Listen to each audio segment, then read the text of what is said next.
Good morning mga day, this is Basu, Danyang Vlogger, a day in my life as a content creator at age of 13. Kaya naman mapapasabi ka na lang talaga dito ng ay for the go!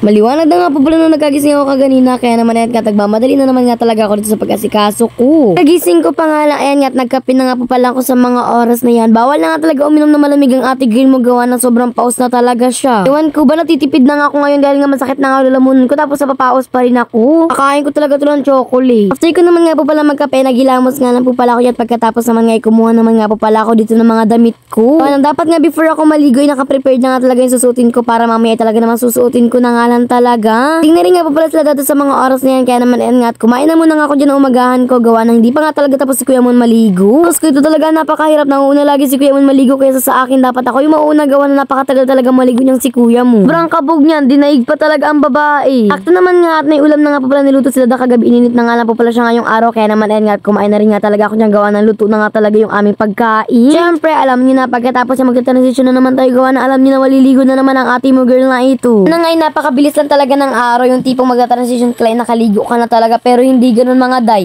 Halos sa abuti ka pa talaga ng 10 minutes para makaligo. Kaya after ko naman nga po pala dyan maligo, ay nagayos nga na po pala ako dyan ng mukha ko at umalis na rin nga po pala ako, nauna na nga po pala kami dyan ni Kuya Mon. At tinan nyo naman nga at high tide na naman nga, kaya naman napakahirap na naman talagang tumawid dito sa Nipaan, grabe talaga. Pero syempre nakatawid na naman nga po pala ako dyan ng successful, kaya naman ayun nga po pala at maglalakad na nga po pala kami dyan papunta kay Lula Minda. Syempre kung talaga nanonood na talaga kayo ng mga video ko, ay alam nyo na nga talaga, dito nga talaga ako nagbibihis ng pants ko kay Lula Minda, gawa ng high tide nga talaga minsan. Ay, alam nga naman magsuot ako ng pants ko sa farm, tapos paglad ko naman sa Nipaan ay talaga namang high tide, tapos nabasa pa yung pants ko. Ito nga po pala ay nagbiyahe na rin nga po pala kami sa mga oras na yan, kaya naman on the way na naman ang person na ito. Ayun na ayoko talaga sa lahat, yung todo ayos ako sa farm, tapos papunta ko rin naman dito sa school namin, ay haggard din naman ako. Alang ba ang pagpapaganda mo? Pasok ko nga po pala sa school sa mga oras na medyo marami na nga tao, gawa ng alam nyo na mga daily talaga ang person na ito. Pero syempre hindi pa naman nga time, kaya naman nga at kumain na muna ako dito ng Richoco. Grabe talaga ang tao na to, hindi talaga nagpapakabog, laging kumakain agad. Mas sinasabi ko nga sa inyo, wag na kayo magtataka kung bakit lagi nauubos ang baon ko. Alam mo naman talaga sa akin, hindi kumain na umagahan, talaga naman kumakain pa talaga ng biscuit pagdating sa school. After ilang minutes nga na po pala, inaayos nga pala namin yung aming project na parang lampara nga ito, tapos lalagyan mo nga siya ng mga wishes sa loob. Diba, tignan nyo naman yung lampara ko, parang hindi talaga kayang lumipad. Kung nga talaga lang dito sa mga gawa namin, kung lampara pa ba ito or pugitan na. Ayun nga po pala nung lunch naman nga po pala, naglakad naman nga po pala kami dyan todo. Video nga ako sa mga oras niyan, gawa ng alam nyo na mga be, kailangan talaga mag-vlog. Ano naman ayun nga at kumain na rin nga po pala ako sa mga oras na yan. Sabi, ang ulam ko talaga dito sa school ay talaga naman paulit-ulit na talaga. Ewan ko ba kung bakit hindi ako nagsasawa sa ulam namin dito sa school. Kaya lang naman nga sa akin kung parang paulit-ulit yung mga ulam ko sa school, gawa na pagdating ko naman nga talaga sa bahay, talaga naman kakaiba yung ulam ko, puro gulay. Tulad ng sita or kahit ano pa. Tawian nga po pala, tuwian na nga po pala sa mga oras na yan, kaya naman kasabay ko nga po pala dyan sila Irish. At pagkatapos naman nga po pala, ay nandito na nga po pala ako sa crossing at nag-iintay na nga na po pala ako dyan kay Dada. Meron kasi kami pupunta ni Dada for today's video. Magdi-deliver kasi kami ng mga nag-order sa amin ng dishwashing liquid, pero syempre di namin yung lahat i-deliver, gawa na alam nyo na aabutin talaga kami ng gabi. Yes po, opo, sold out na po agad yung ating dishwashing liquid. O diba napakabilis, nagulat nga din ako, gawa na mag-order nga yung teacher ko, tapos naubusan pa.